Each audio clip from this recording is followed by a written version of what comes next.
पूनम, बाबूजी कहीं दिखाई नहीं दे रहे, कहाँ हैं? पंकज ने अपनी पत्नी से पूछा, जो कि अपनी माँ के साथ बैठकर बेशर्मी से बातें कर रही थी।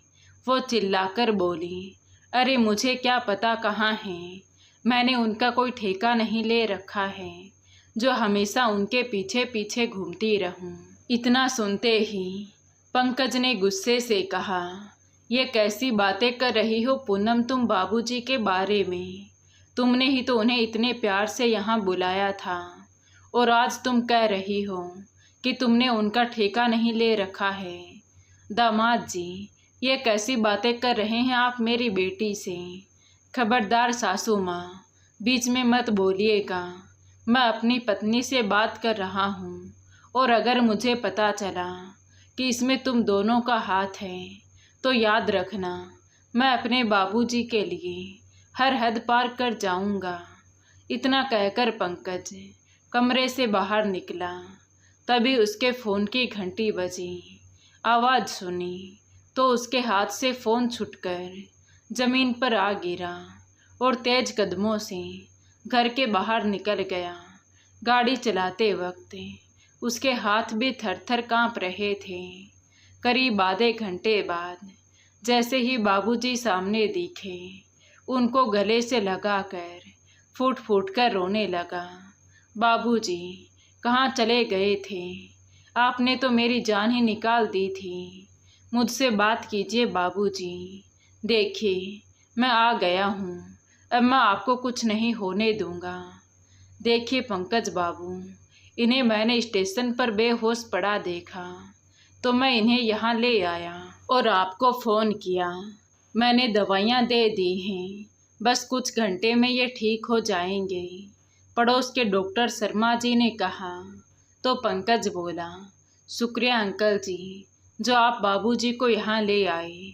कुछ देर बाद डॉक्टर तो वहाँ से चले गए, लेकिन पंकज वहीं अपने पिता के पास बैठ गया और अपनी माँ को याद करने लगा कि कैसे माँ मेरे आने की खबर सुनते ही खुशी से चहक उठती थी और मुस्कुराते हुए मेरा इंतज़ार करती मिलती, और बाबूजी पीछे से बार बार आवाज़ देते, शारदा जी अब बैठ भी जाइए, आपका बेटा अपने समय से आ जाएगा।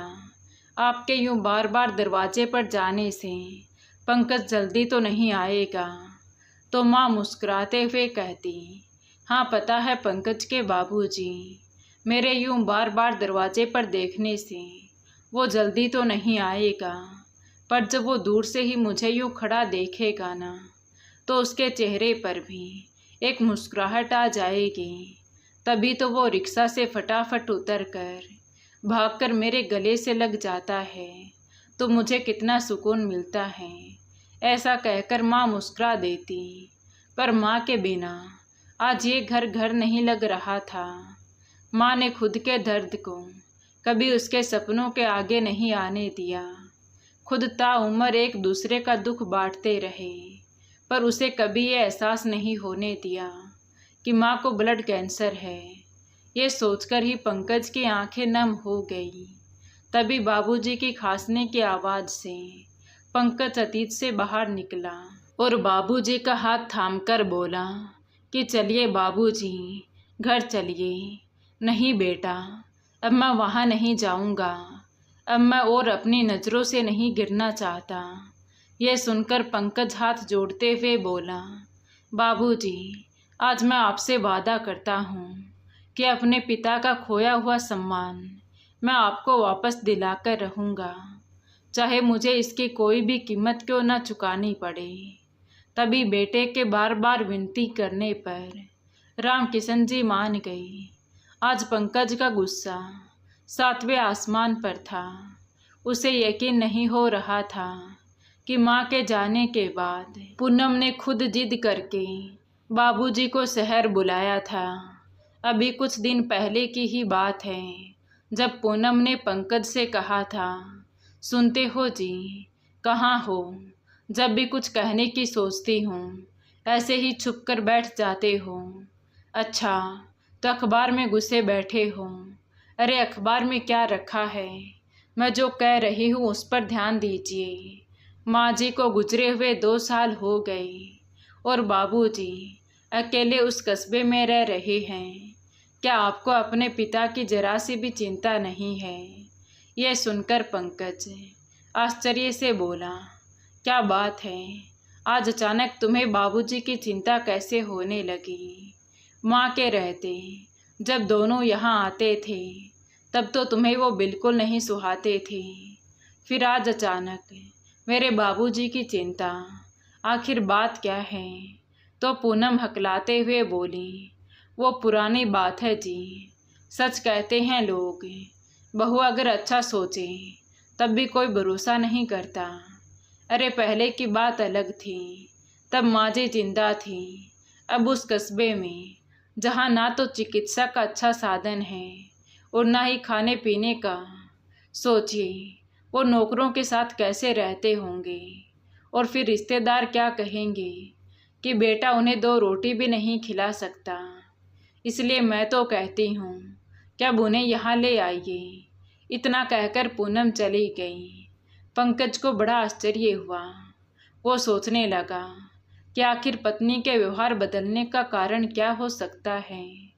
फिर उसने सोचा, हो सकता है समय के साथ उसके व्यवहार में बदलाव आया ही होगा। यही सोचकर वो खुश हो गया और अपने पिता को फ़ोन करके उनका हालचाल पूछने लगा और बोला, पिताजी अब बहुत हुआ, काम छोड़िए और हमारे साथ रहिए। कितने दिन अकेले रहेंगे और नौकरों के हाथ का खाना कब तक खाएंगे? मैं आपको भरोसा दिलाता हूँ, यहाँ आपके सम्मान में कोई कमी नहीं होगी। तो राम किशन जी बोले, बेटा पंकज, तुम्हारी माँ सही कहती थी, तुम बहुत सीधे हो। शायद तुम्हें याद नहीं कि अगले महीने मैं रिटायर होने वाला हूँ, पर इसकी खबर मैंने बहू को दे दी थी। हो सकता है व्यस्तता के कारण वो तुम्हें बताना भूल गई हो। एक पल को पंकज का दिमाग ठनका, लेकिन फिर उसने सोचा, हो सकता है वो सच में भूल गई होगी। उधर पूनम अपनी माँ को फ़ोन करके बोली, माँ तुम्हारे दामाद बिल्कुल बुद्धू हैं, उन्हें तो इतना भी याद नहीं कि उनके बाबूजी रिटायर होने वाले हैं। बेकार में वहाँ मकान रोक कर रखा है, वहाँ से हटेंगे तो मकान को किराए पर चढ़ा दूँगी या फिर बेच दूँगी और फिर रिटायरमेंट के पैसे भी तो मिलेंगे। एक बार वो पैसे अपने पोते के नाम कर दें, उसके बाद चाहे जो हो, मुझे क्या फ़र्क पड़ता है। पंकज अपनी पत्नी की मंशा से बिल्कुल अनजान बस पिता को मनाने में लगा था। पिताजी अब मैं भी अच्छा खासा कमाता हूँ, क्या आप हमारे साथ नहीं रह सकते? पूनम भी कह रही थी कि बाबूजी को यहाँ ले आओ, अब उसका व्यवहार बदल गया है पिताजी, और आपकी भी चिंता होती है। ये तो बहुत अच्छी बात है बेटा, चलो अच्छा है, कम से कम वो मेरे बारे में सोचती तो है। इससे ज़्यादा एक बूढ़े पिता को और क्या चाहिए? राम किशन जी ने कहा। तो पंकज बोला, बाबूजी चाहे जो भी हो, आप रिटायर हो या ना हो, पर अब आप हमारे साथ रहेंगे। आखिर आपके पोते को भी आपकी ज़रूरत है, उसे भी तो अपने घर की रीति रिवाज और संस्कार आपको ही देने हैं। तभी पूनम ने पंकज से फ़ोन लेते हुए कहा, बाबूजी हमें भी अपनी सेवा का मौका दीजिए, और फिर लोग क्या कहेंगे कि बेटा बहू के होते हुए भी पिता अकेले नौकरों के भरोसे रहते हैं। आखिर अपने तो अपने ही होते हैं। पूनम ने अपनी लच्छेदार बातों से राम किशन जी को सुनहरे सपनों का दृश्य दिखाया। राम किशन जी बहू की बात से बहुत खुश थे और उन्होंने वहां आने के लिए हाँ कर दी। उनके रिटायरमेंट के 2 दिन पहले ही पूनम और पंकज गोरखपुर पहुंच गए। आते ही पूनम ने जो भी कीमती सामान था उसे बांधा और पति से बोली, बाबूजी के जो भी ज़रूरी कागजात होंगे वो साथ ले चलिएगा। मैं तो कहती हूँ कि घर को किराए पर लगा देते हैं ताकि घर की साफ सफाई होती रहेगी। यह सुनकर पंकज बोला, इसका फैसला मैं नहीं कर सकता। ये फैसला तो बाबूजी करेंगे। आखिर ये घर उनका है, उनकी जो मर्जी होगी वही करेंगे। मुझे कोई आपत्ति नहीं है। बस मैं ये चाहता हूँ कि रिटायरमेंट के बाद उनका समय सुख से बीते और उन्हें उनके हिस्से का पूरा सम्मान मिले। आखिरकार पूनम ने अपने मंसूबे को अंजाम दिया और राम किशन जी को अपने साथ ले आई। कुछ रोज तो उनकी खूब अच्छे से सेवा सत्कार हुई।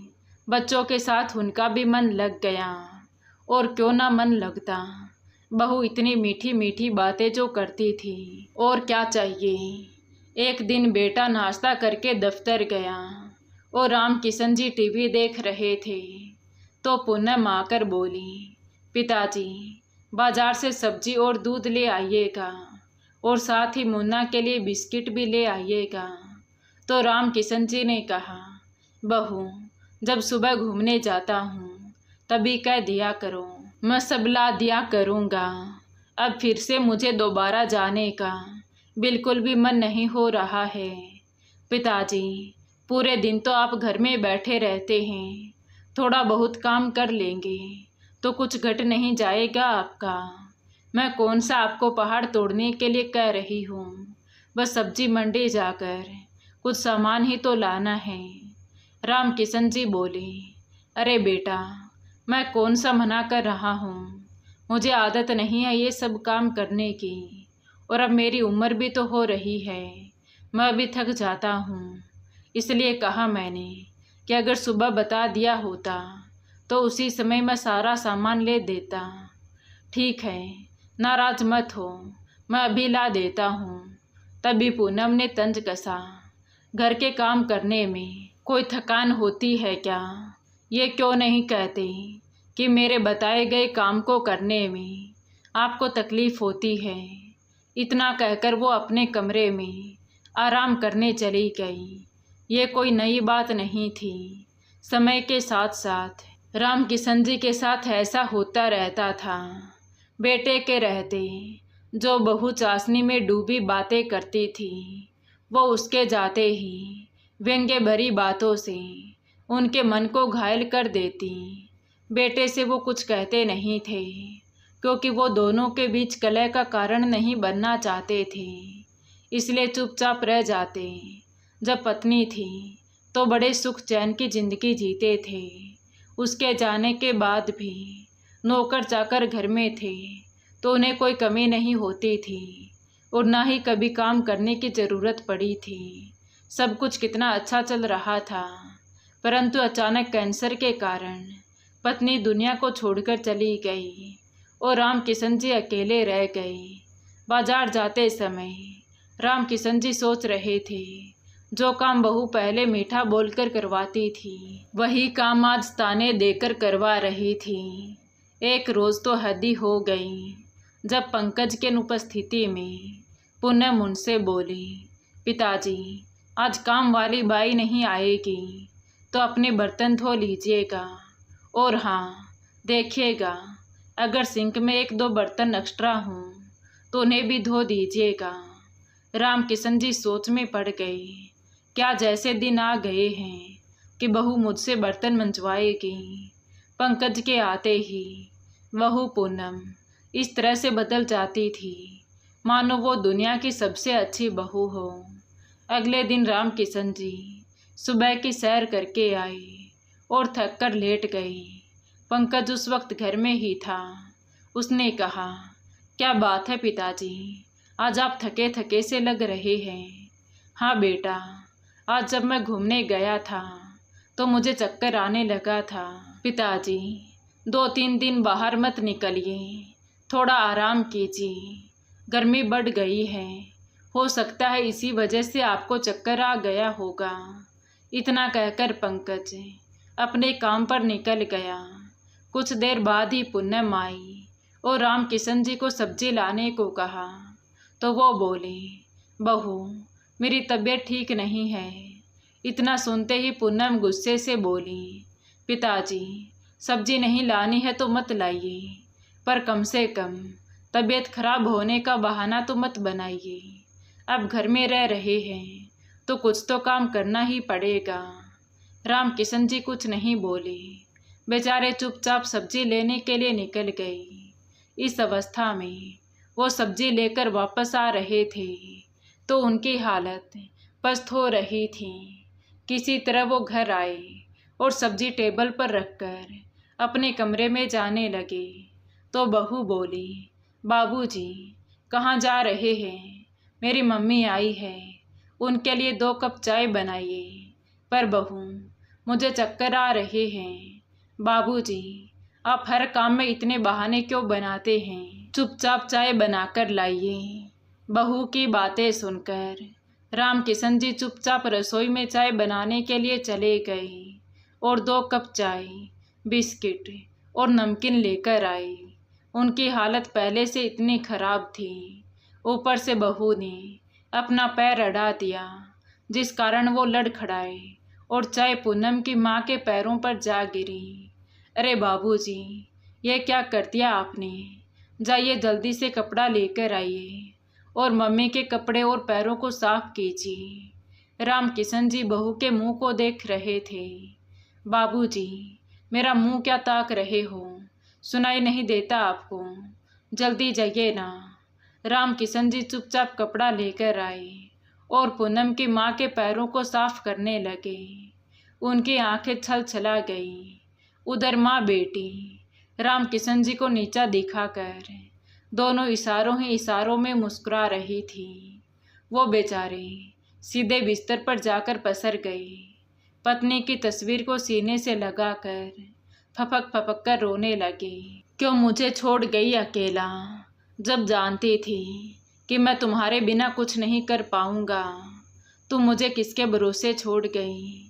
तभी पूनम अपने कमरे से निकलकर आई और बोली, पिताजी, ये रोकर क्या जताना चाहते हो कि हम आपके साथ अच्छा व्यवहार नहीं करते हैं? 2 वक्त का खाना मिल रहा है, सोने के लिए जगह मिल रही है, और इस बुढ़ापे में इससे ज़्यादा आपको क्या चाहिए? और इससे ज़्यादा मैं तो नहीं कर पाऊंगी। अगर आप अपने बेटे की गृहस्थी तोड़ना चाहते हैं तो उनसे मेरी शिकायत कर दीजिए। इतना कहकर वो चली गई। शाम को बेटा आया, पिता का हालचाल पूछा, लेकिन राम किशन जी ने उसे एक शब्द भी नहीं कहा। पर अपमान का दंश अब उनसे सहा नहीं जा रहा था। उन्होंने मन ही मन कुछ फैसला किया और एक कागज में अपने बेटे के नाम चिट्ठी लिख दी। बेटा पंकज, मैं जा रहा हूँ, मुझे सरकार पेंशन देगी, उससे मेरा जीवन यापन आराम से हो जाएगा। अब तुम्हारे घर में मैं एक पल भी नहीं रह पाऊँगा, क्योंकि अपमानजनक जिंदगी से अब मेरा मन भर गया है। अपने पिता को माफ़ करना बेटा। अब मुझे अपनी ज़िंदगी अपने तरीके से जीने दो। यहाँ आकर मैं इतना तो जान गया हूँ कि हकीकत दिखाए गए सपनों से बिल्कुल विपरीत होती है। आखिरकार इतने अपमान के कारण राम किशन जी ने पंकज का घर चुपचाप छोड़ दिया और अपने गांव जाने के लिए निकल गए। लेकिन स्टेशन पर पहुँचे ही थे कि वहीं बेहोश होकर गिर पड़े। बाबूजी, चलो ना, घबराइए मत, अब मैं आपको अकेला नहीं छोड़ूंगा। अचानक पंकज की आवाज़ सुनकर राम किशन जी अतीत से बाहर लौटे। जैसे ही वो घर पहुँचे तो पूनम और उसकी माँ, दोनों माँ बेटी सक पका गई। पिताजी, आप कहाँ चले गए थे? पूनम ने बनावटी आंसुओं के साथ कहा। तो पंकज ने एक जोरदार तमाचा उसके गाल पर जड़ दिया। तुम्हारी हिम्मत कैसे हुई मेरे बाबूजी के साथ ऐसा करने की? तभी राम किशन जी आगे आए और बोले, बेटा जाने दो ना, जो हो गया सो हो गया। नहीं बाबूजी, माँ आपके आत्मसम्मान के साथ कोई भी खिलवाड़ नहीं कर सकता। तभी दामाद को इतना गुस्से में देखकर पूनम की माँ चुपचाप वहाँ से खिसकने लगी। तभी पंकज ने सामने आकर कहा, वाह सासू माँ, शर्म नहीं आती आपको? इतनी उम्र होने के बाद भी ऐसी बचकानी हरकतें करते हुए। यह सुनकर पूनम की माँ का सिर जमीन में गड़ गया। तभी पूनम माफ़ी मांगते हुए ससुर जी के पैरों में गिड़गिड़ाने लगी। बाबूजी, मुझे माफ़ कर दीजिए, मैं अपनी माँ की बातों में आ गई थी। नहीं पूनम, तुमने जो गलती की है उसकी माफ़ी नहीं मिलेगी। चुपचाप अपना सामान उठाओ और अपनी माँ को लेकर निकल जाओ यहाँ से। मुझे तुम्हारी कोई बकवास, कोई नाटक नहीं सुनना। पंकज ने पूनम का सामान बाहर पटकते हुए कहा तो राम किशन जी उसे रोकते हुए बोले, बहू इस घर से कहीं नहीं जाएगी बेटा। हमारी बहू इस घर की इज्जत है।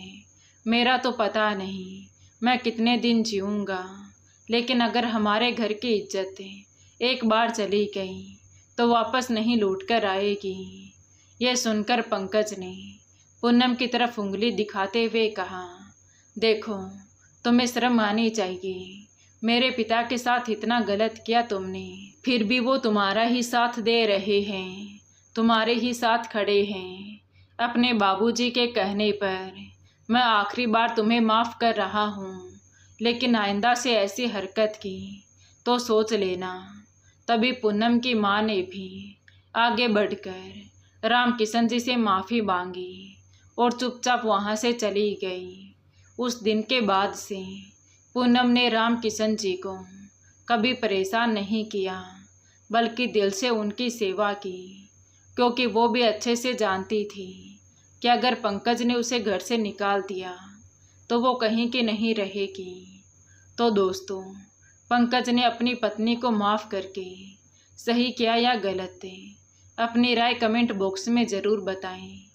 कहानी अच्छी लगी हो तो प्लीज़ वीडियो को लाइक करें, शेयर करें और हमारे चैनल कहानी विद देवांशी को सब्सक्राइब ज़रूर करें। Thank you.